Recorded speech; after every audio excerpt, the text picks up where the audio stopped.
Well, just like that, with a snap of the finger, here we go. Iron Bowl week 2025. Where has the season gone? It will culminate this weekend down at Jordan Harris Stadium. Night game.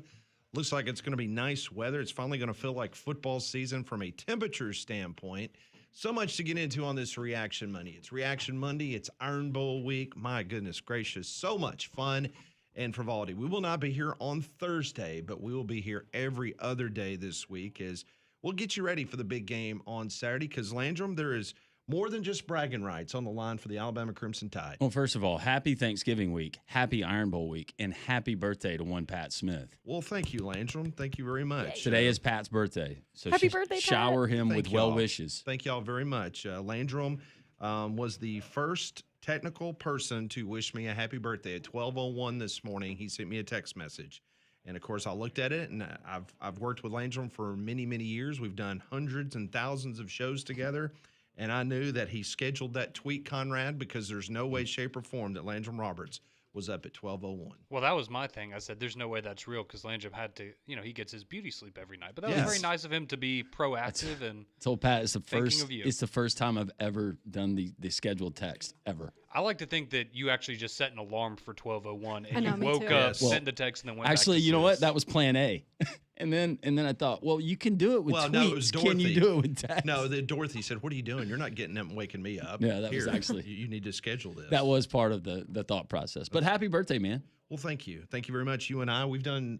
We did an Iron Bowl. We did a pre-Iron Bowl show, and it was Pat's birthday at I forget the name of the grocery store. Was it a Piggly Wiggly? I think it was that or a Food King or a Food Giant or a Food Land. It was in Hueytown. I do remember. It was there. But that was, so before you got to the show, I actually went around and I shopped. Yeah, you got me some cupcakes. You got me some balloons. Ritz crackers. And some Ritz crackers. Yep. Yeah.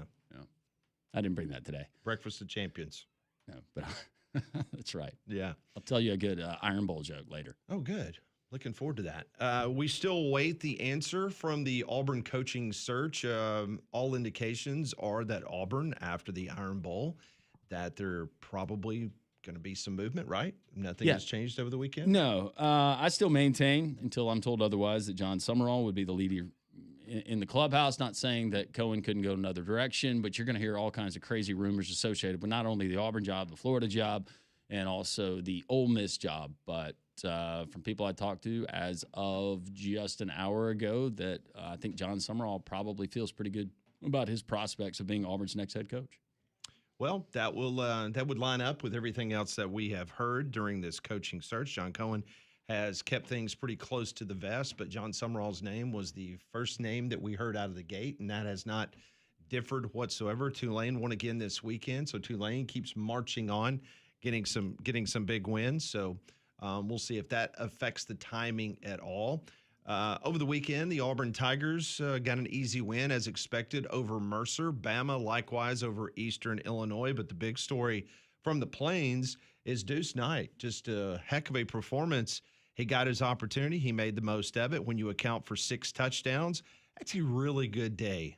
Doesn't matter what level of football you're playing, but when you account for 6 touchdowns, he accounts for 401 of Auburn's 547 total yards of offense.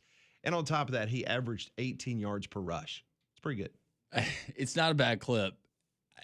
I know that we will hear this from Auburn fans, but if you're just a college football fan and you watch that guy and you know what Auburn has lacked at times this season, why not give him a shot? I don't know what the package looks like. I don't know how many plays, Pat, but we need to see Deuce Knight in the Iron Bowl, don't we? I would imagine that you're going to get some package or two in regards to Deuce Knight. But I will tap the brakes on this because I've seen a lot of stuff on social media over the weekend. I'm not ready to proclaim Deuce Knight the next David Palmer or the person that is going to change the Iron Bowl in history. Just like I'm not going to say Alabama's 269 yards rushing against a very bad FCS team means that Alabama's found a running game. Right. I mean, you just have to take it for what it is. I mean, Deuce Knight played a FCS team, and he had 6 touchdowns. Mm-hmm. Fantastic.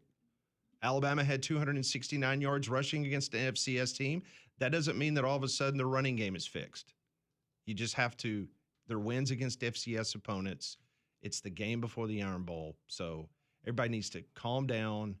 Alabama still doesn't have a running game, and Auburn's quarterback situation is still a situation. So just want to throw that caveat out there. Don't mean to throw the wet blanket on both fan bases, but I heard enough from both sides this weekend. You knew you were going to get it right afterwards, right? Absolutely. And you know what?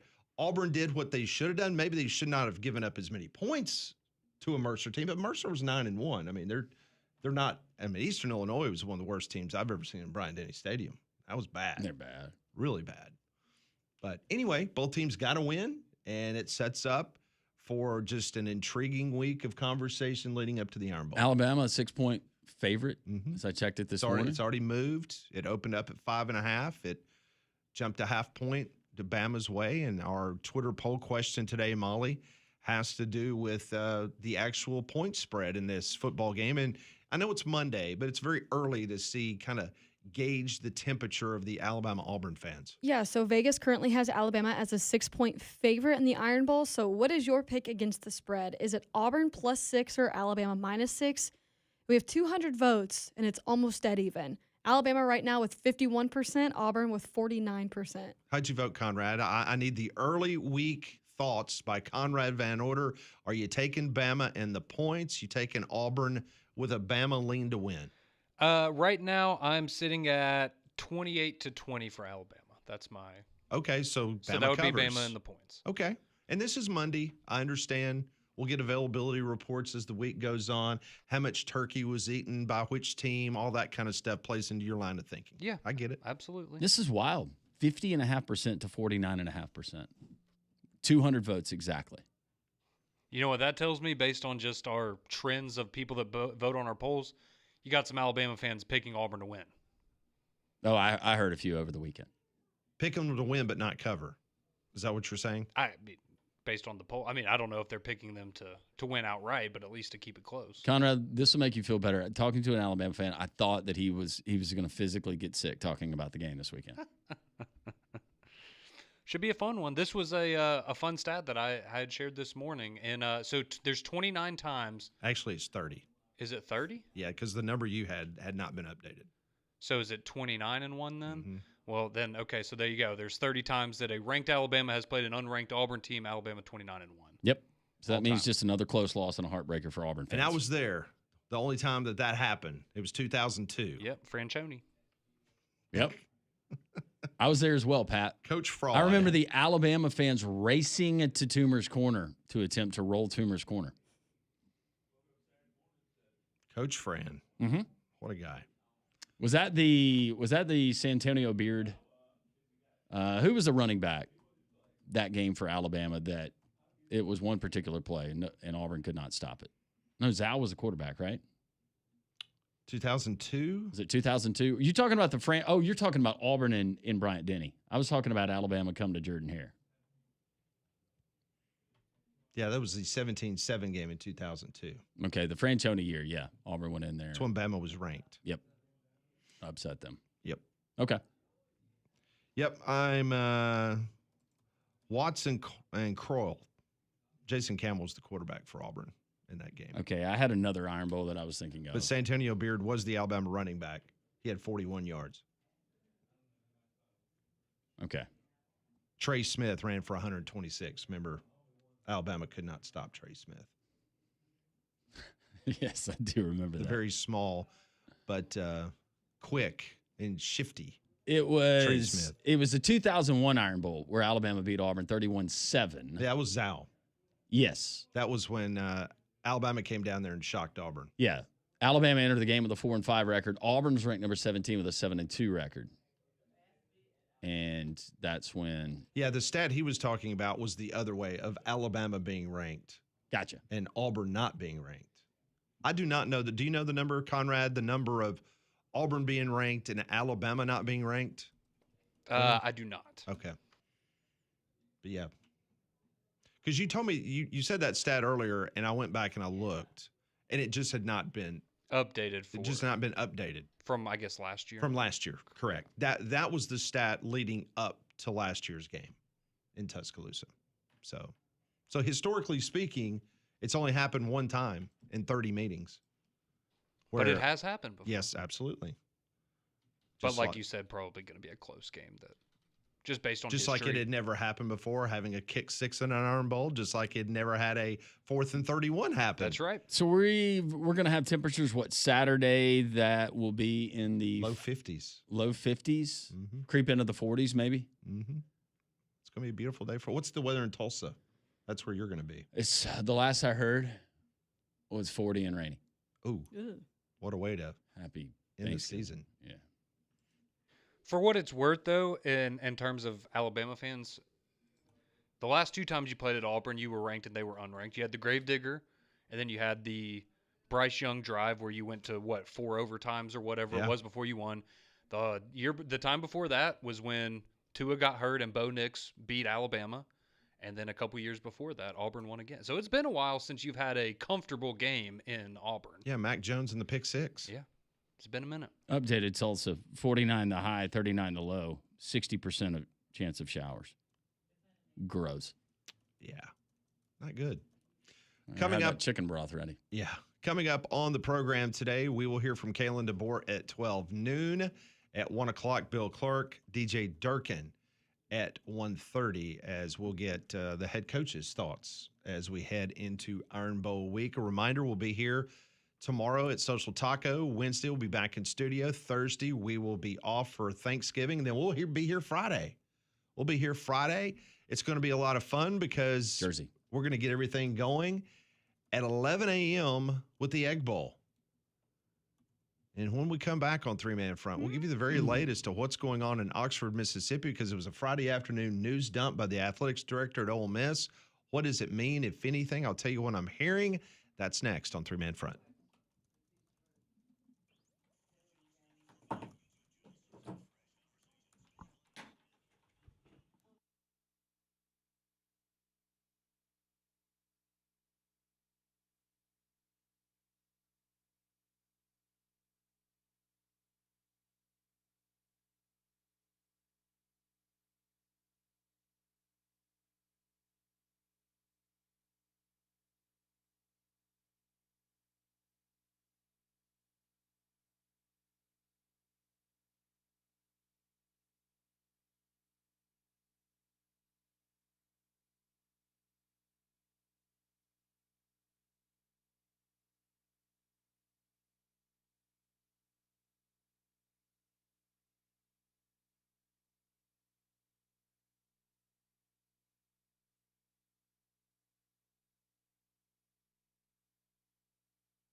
It is 10:16. Welcome back. What a Friday it was over in Oxford, Mississippi. You know, when we went off the air on Friday, we're all wondering, we're on pins and needles, what in the heck's going on?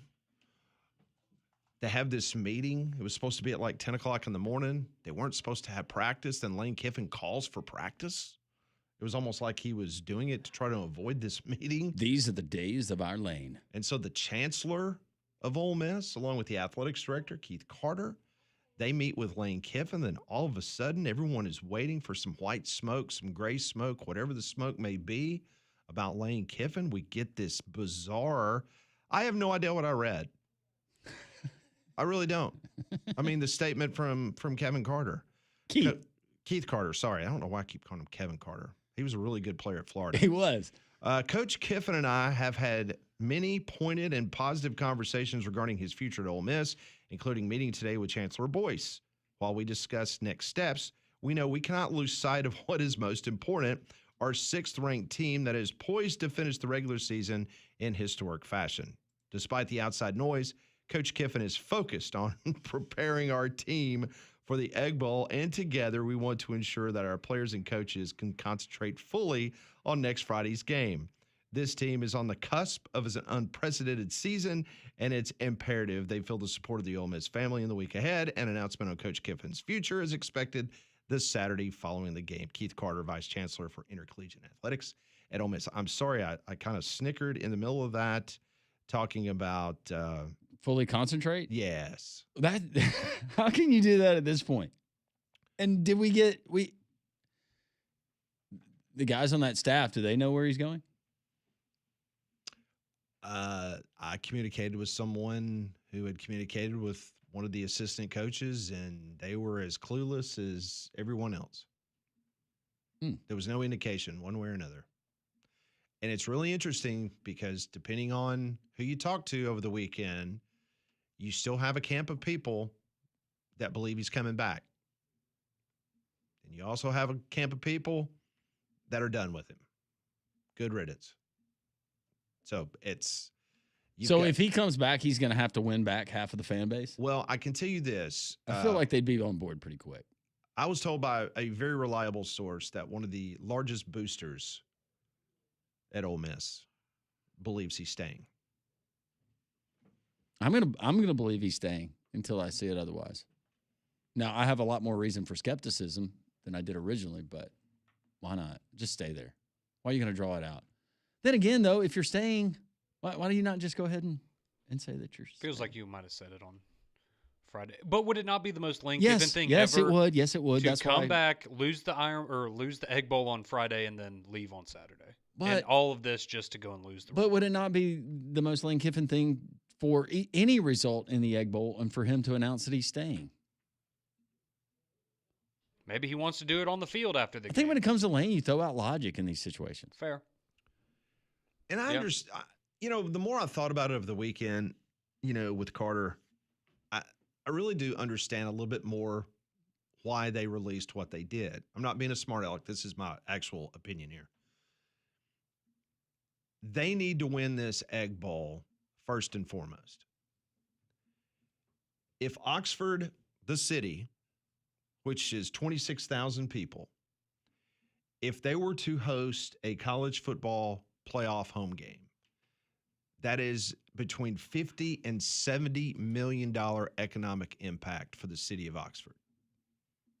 If you lose the Egg Bowl, you basically lose between $50 and $70 million to the city of Oxford. Yep. So first and foremost, we have got to compartmentalize all of this noise, and we have got to get a win Friday. By 2 o'clock on Friday afternoon, we got to have a W. We got to be able to punch our ticket to the college football playoff. Yeah. And if he decides that he is gone and he wants to leave, thank you, but we've got the college football playoff and we've got a fighting chance. Yep. Now, if you lose Friday in the Egg Bowl, then, oh my goodness, you thought someone throwing a supposed brick through the window of Bill Curry's office in Tuscaloosa when he lost a homecoming game. I don't know what kind of situation. I hope Lane Kiffin and those folks have plenty of things set up for potential irate Ole Miss football That's fans. when you're going to need your body double That's and a caravan of the same color make SUV. because no one is going to forgive him if they lose that game. No. Because this is look, and this has been unnecessary the way it's played out. Yeah. It's been unnecessary. I understand Lane for doing what he wants to do professionally and personally, but could have been handled better than it's been handled. Keep it out of the public eye. Coaches have been doing it for years. I know it's harder to do these days, but again, part of it is Lane Kiffin didn't want to keep it under wraps. He wants it out there. Well, and heaven forbid you lose this game and then you walk out the door on Saturday and the committee goes, you don't have your head football coach anymore. Well, maybe that's something that we're going to take into the evaluation process we've seen it happen with the quarterback. Maybe it happens with the head coach too. Talk about people being mad. That would just make it even worse. So right now, Ole Miss has got an 82% chance of making the college football playoff. If they lose to Mississippi State, it drops to 17%. Well, So even though it's their second loss, they only have a 17% chance of making the college football playoff. but going back to what Conrad said, why don't you just pull a fast one on the committee? Say Coach Kiffin's planning to coach through the playoffs. And then all of a sudden they make their selection and whoops, change of plans.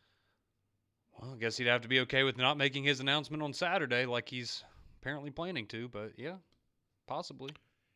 It is also interesting because if you follow Florida media, if you follow the folks that are knee-deep in the Florida football program, they still maintain that they have a better shot than LSU of landing Kiffin. Meanwhile, Paul Feinbaum did a podcast yesterday. Paul Feinbaum said that Florida is a better job than LSU under this current situation. You listen to LSU people. LSU people are extremely confident. So this weekend, Matt Moscona, who does a weekend podcast, Locked on LSU podcast, and we're good friends with Matt. Matt knows the LSU program as well as anybody. This is what he said on his podcast. Listen carefully to the way he breaks it down on the monetary situation, on why this would be an easy fix for LSU to bring in Kiffin based on this money. We can guarantee you $25 million in NIL deals on top of the rev share money. So you're talking about $40 million, so to speak, or $40 million pumped into your roster. So yes, there's a giant reason why Lane Kiffin financially wants LSU, and it's not just because of the contract he's going to get. LSU, Florida, Ole Miss will all, I've said this from the beginning, they'll all make him the highest paid coach in the country. No team is going to lose out on Lane Kiffin because Ole Miss stopped at 11 and LSU went to 13. Like, that's just not how it's going to go. They're going to pay him what they need to. But it's this. It's the opportunity to sustain success at a scalable level. That's the thing that's going to attract Lane Kiffin. And that's why LSU right now is out front and very likely to land Lane Kiffin as their next football coach. There you go. Matt Moscona has been pretty solid in regards to the last week or two that he believes that LSU will land him. Well, there's two things that are for certain. There's going to be at least two media groups and two fan bases that are really disappointed for the Christmas holidays. Yes. Very much so. Everybody's digging in.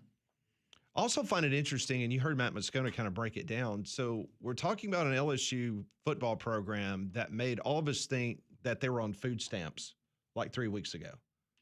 We can't pay Brian Kelly $53 million.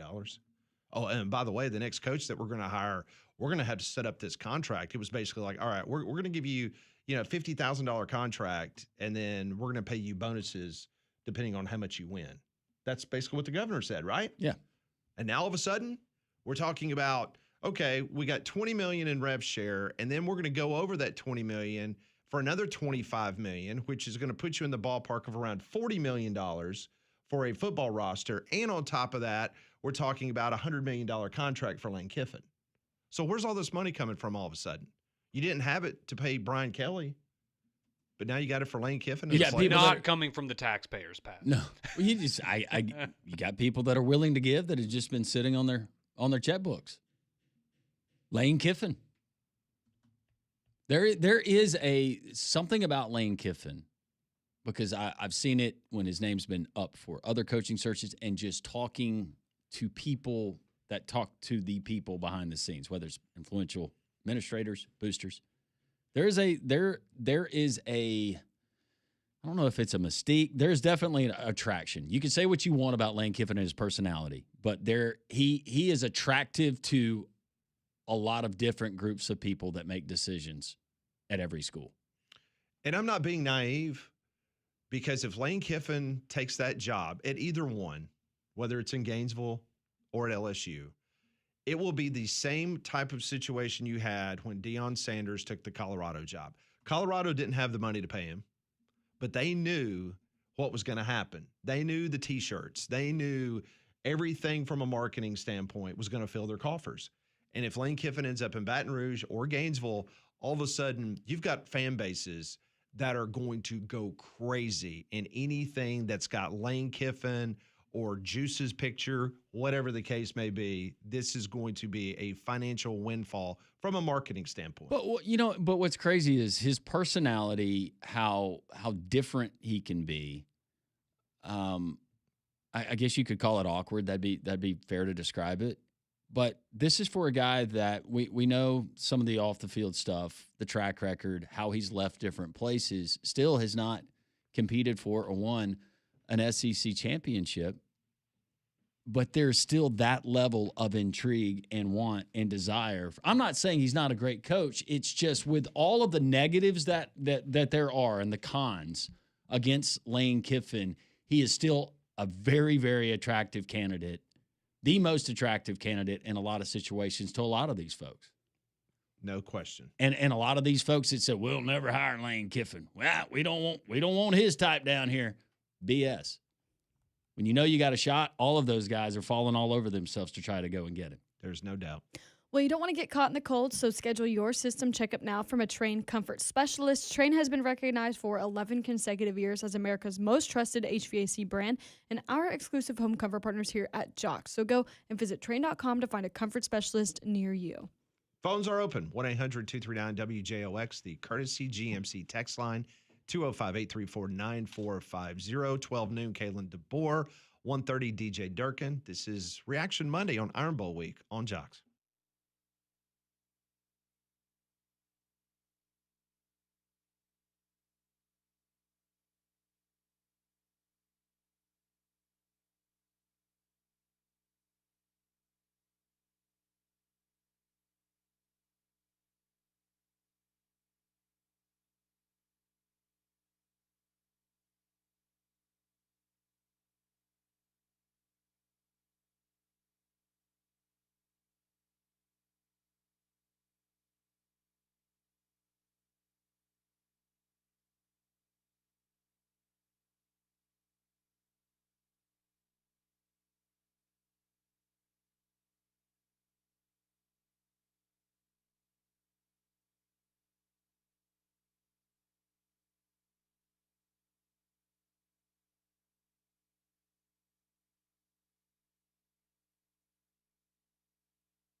10:32 reaction Monday here on the show. You want to talk Iron Bowl? We can do that. You want to talk Lane Kiffin, potential destinations? Is he staying put?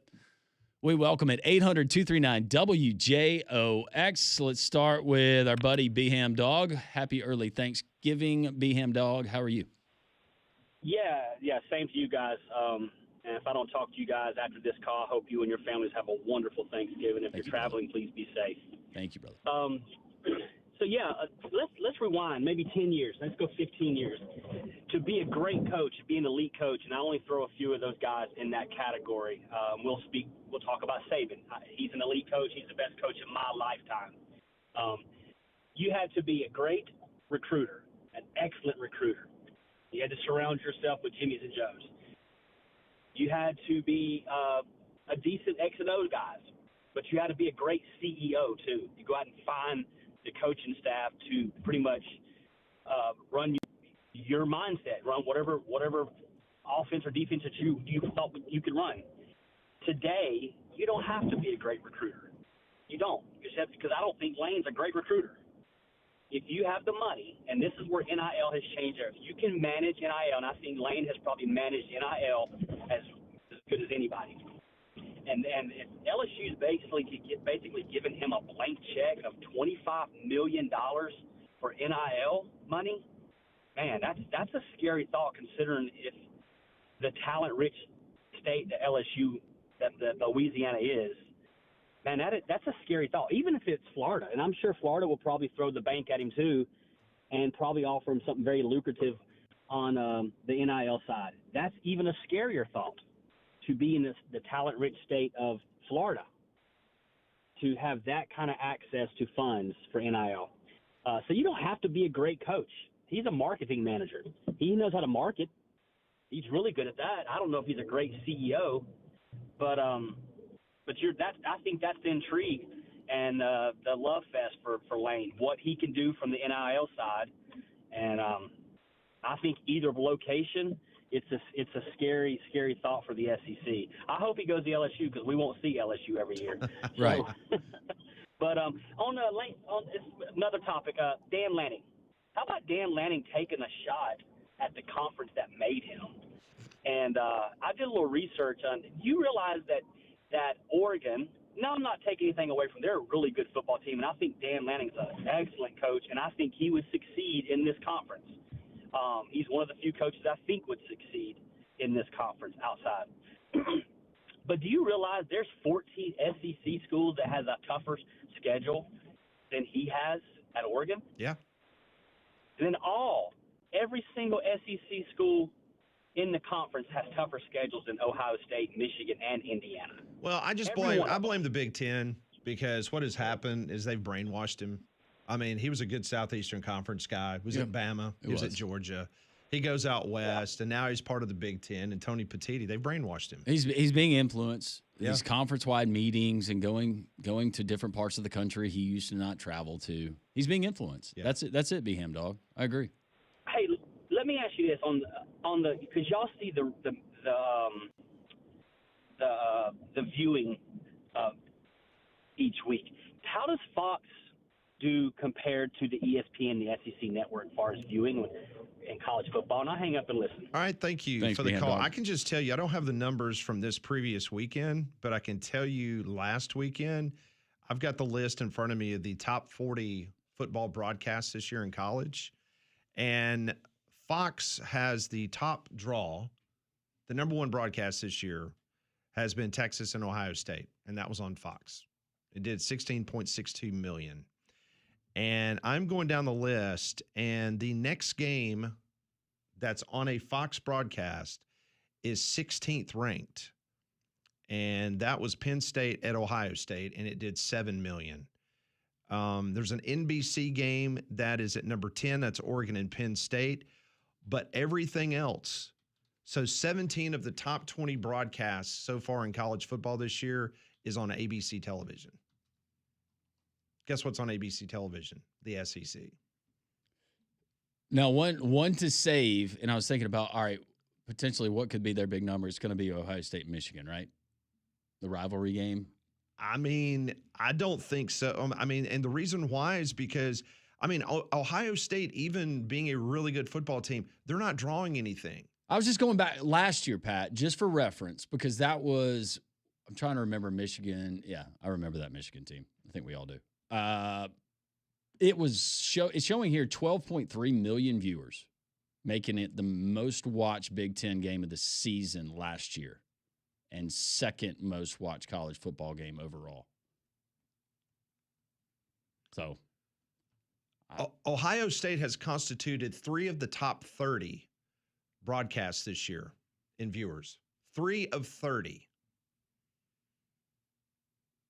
That's not very good. I mean, I'm sitting here looking at the raw data. What was the top ranked one we've seen in college so far this season? Texas, Ohio State. Texas, 16.6 million. 16.6. Mm-hmm. Do you think that Michigan, Ohio State tops that? There's no way they're going to top that. Not a chance. Nope.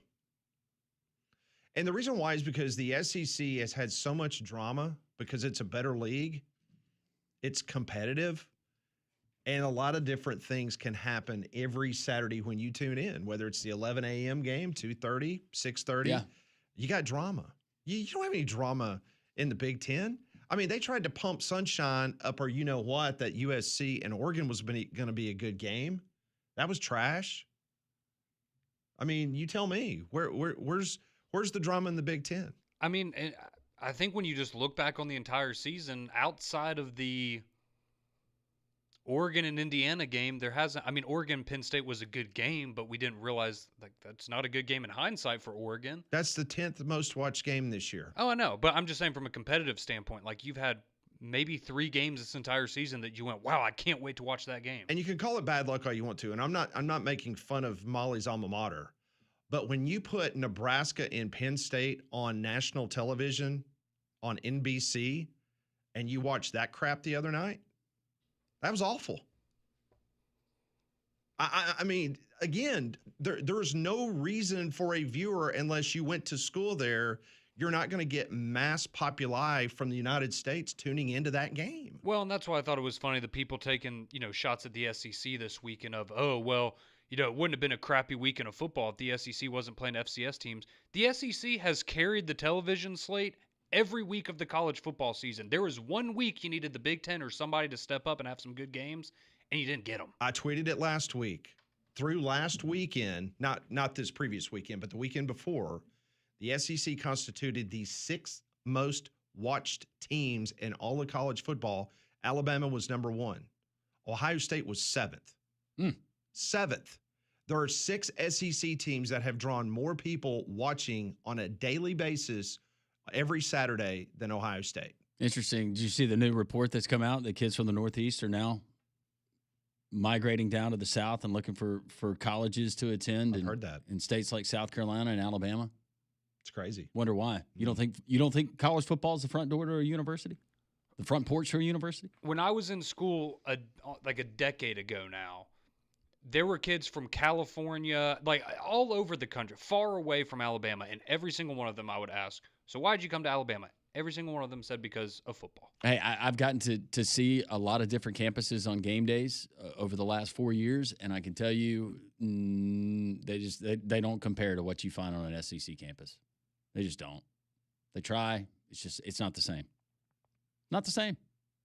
I mean, the top-ranked ACC game, I'm talking about ACC on ACC crime. I'm not talking about Florida State, Bama. I'm talking about 2 ACC teams. Is it the North Carolina one of those games? No, it's actually, that's fallen way down now. It was the Florida and Miami game, which, again, that's an SEC team involved against Miami. That's number 22. But there's not an ACC game listed.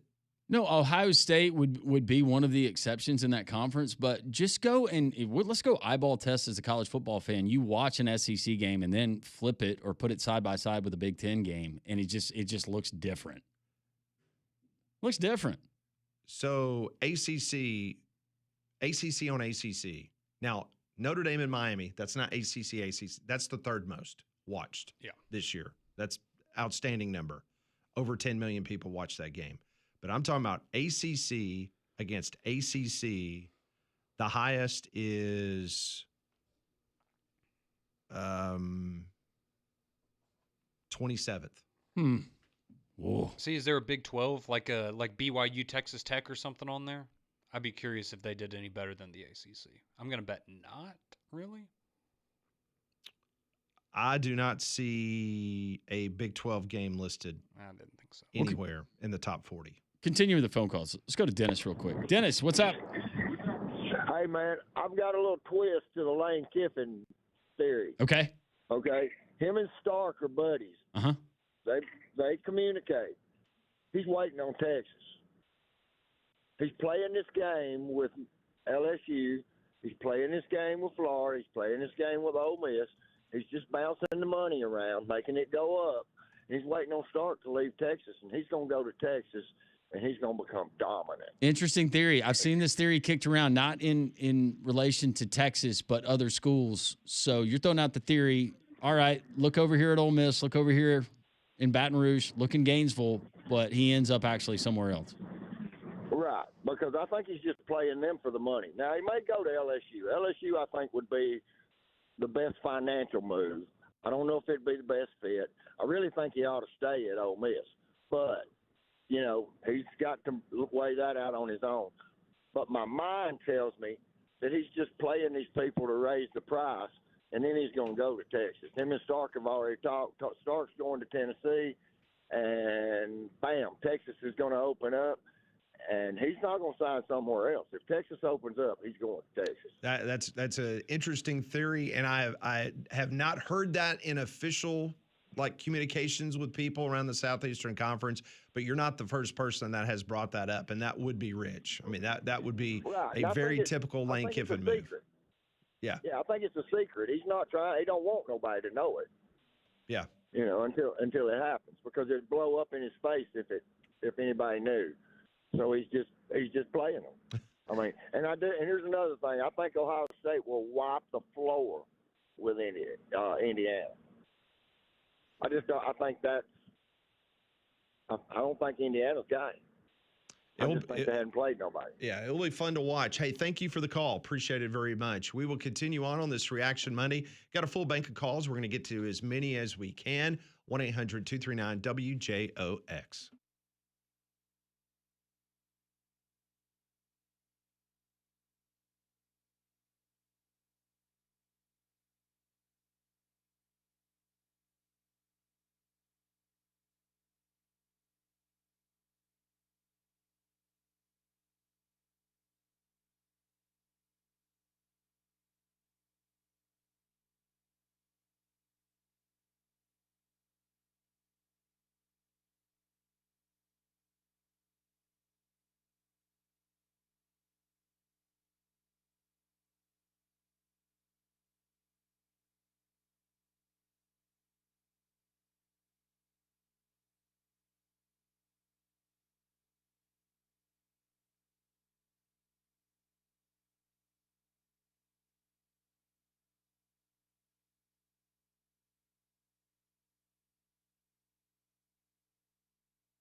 It is Reaction Monday, Iron Bowl week. Love to hear from you. 1-800-239-WJOX, the courtesy GMC text line, 205-834-9450. Back to the phones we go on this Reaction Monday. All right, quickly, let's go to Chris. Chris, what's up? There you go. Hey there, you guys. Happy holidays, man. Happy holidays. Hey, Chris. Hope you're doing well. I thought you guys doing well. I'm doing fine. Hope you guys and your family's doing just fine.